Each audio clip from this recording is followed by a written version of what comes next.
Hi friends, வாங்க நாளைக்கு market levels பார்க்கலாம். நாளைக்கு நிஃப்டி எக்ஸ்பைரி பார்த்து ட்ரேட் பண்ணுங்க. நிஃப்டிக்கு support 24,850, resistance 25,000, mid point 24,925. Resistance உடைச்சிச்சுன்னா first level 25,060, second level 25,139, third level 25,172.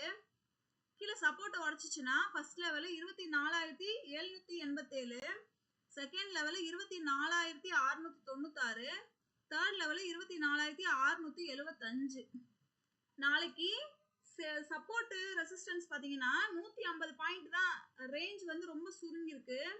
நான் ஏற்கனவே இந்த மாதிரி சொல்லியிருக்கேன்ல, ரேஞ்ச் வந்து 150க்குள்ள வந்துச்சு அப்படின்னா மார்க்கெட் வந்து அதை உடைக்கிறப்ப ஒரு நல்ல ஒரு மூமெண்ட் பெருசா கிடைக்கக்கூடிய சான்ஸ் இருக்கு.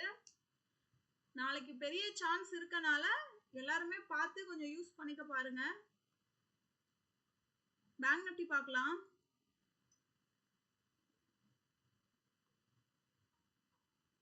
பேங்க் நிஃப்டிக்கு நாளைக்கு support 51,400, resistance 51,800, mid point 51,600.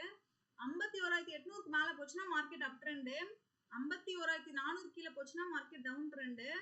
Mid பாயிண்ட்ல இருந்துச்சுன்னா சப்போர்ட்டோ ரெசிஸ்டன்ஸோ தேடி போகும்.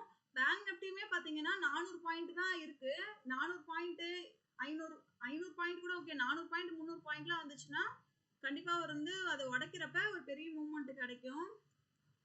ஃபின் நிஃப்டி பார்க்கலாம்.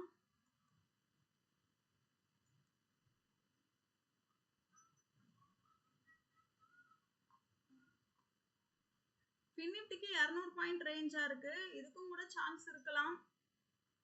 ஃபின் நிஃப்டிக்கு சப்போர்ட் 24 டைப் பண்ணிட்டேன், பார்த்துக்கோங்க. 23,300 support, resistance 23,500, mid point 23,400.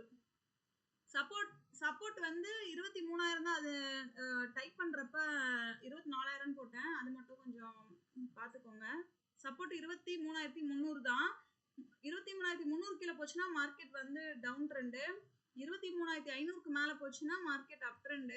Mid பாயிண்ட்ல இருந்துச்சுன்னா சப்போர்ட்டோ ரெசிஸ்டன்ஸோ தேடி போகும். ஓகே ஃப்ரெண்ட்ஸ், பாய், தேங்க்யூ.